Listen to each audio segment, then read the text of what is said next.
দেখানো হচ্ছে একদল মানুষ যাদের আঙ্গুলগুলো লম্বা লম্বা তামার, এভাবে হ্যাচড়াচ্ছে, নিজের গাল নিজে হাসড়াচ্ছে এবং নিজের দেহ থেকে গোশত তুলে ফেলছে, ভক্ষণ করছে। নবীজি জিজ্ঞাসা করলেন সাল্লাল্লাহু আলাইহি ওয়াসাল্লাম, এরা কারা? কি কারণে এদের শাস্তি হচ্ছে? তাকে বলা হলো, এরা আপনার উম্মতের সেই সব ব্যক্তি যারা সবসময় গীবত আর সমালোচনায় ব্যস্ত থাকে। এবার নবীজি দেখছেন এক শ্রেণীর মানুষ, পেট এইরকম ফোলা, অট্টালিকার মতো পেট ফোলা, আর ভিতরে সাপ কিলবিল করছে, এবং এদেরকে রক্তের নদীতে ফেলে মাথাটা ফাটিয়ে দেওয়া হচ্ছে। নবী জিজ্ঞাসা করলেন সাল্লাল্লাহু আলাইহি ওয়াসাল্লাম, এরা কারা? এরা আপনার উম্মতের এই সব ব্যক্তি যারা ছিল সুদখোর, রিবাখোর। মানে এই উম্মতের অন্যতম বড় সমস্যা হবে রিবা, যেটা আমি বলেছি, প্রতিটা সেক্টরে রিবা।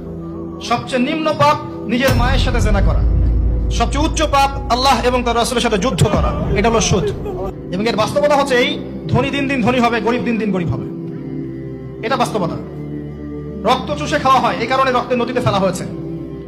এবং সাপ খেয়েছে তারা, সাপ খেয়ে পেট ফুলিয়ে ফেলেছে। আর একটা হাদিস আগেই বলেছি, যে দেয়, যে নেয়, যে সাক্ষী থাকে, যে লিখে রাখে, সবাইকে সমানভাবে লানত করেছেন নবী সাল্লাল্লাহু আলাইহি ওয়াসাল্লাম। নবীর লানত নিয়ে হাউজে কাউসারের পানি কোশ্চিন কালো পাবেন না, কবরের উত্তর দিতে পারবেন না।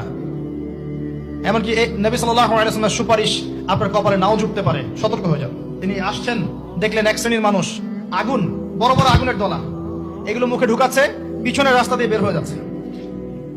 নাউযুবিল্লাহ পড়ি আমরা। জিজ্ঞেস করা হচ্ছে, কারা এরা? মর্মান্তিক শাস্তি হচ্ছে।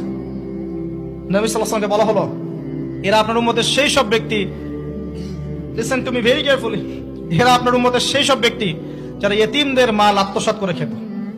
ইতিমের মাল আত্মসাৎ করলে যদি এই শাস্তি হয়, জনগণের মাল আত্মসাৎ করলে কি হতে পারে চিন্তা করে দেখেন। এটা মানুষের হক, আল্লাহর কাছে ক্ষমা পাওয়া যাবে না, মানুষকে দিতে হবে। আরো এগিয়ে আসলেন, তিনি দেখছেন, এবার বলতে গিয়ে আমার বুক কাঁপছে, দেখলেন এক শ্রেণীর মানুষ জিহ্বাগুলোকে টানা হচ্ছে, আগুনের কেচি দিয়ে কেটে দেওয়া হচ্ছে, আবার জিহ্বা জোড়া লাগছে, আবার কেটে দেওয়া হচ্ছে, চলতে আছে অনবরত, কন্টিনিউয়াসলি।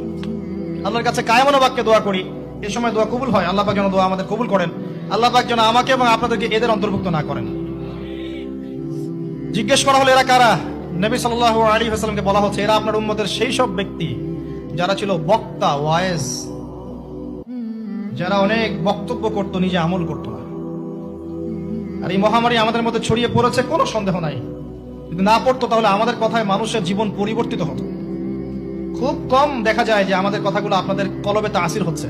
তাসির তখন হবে যখন আমার মধ্যে আমলটা থাকবে। জানা অনুযায়ী আমল না থাকলে এই অবস্থা হবে। আল্লাহ পাক আমাদেরকে হেফাজত করুন, আল্লাহ পাক আমাকে এবং আপনাদের সবাইকে হেফাজত করুন, আমিন। আরো এগিয়ে আসলেন, দেখা গেল এক শ্রেণীর মানুষ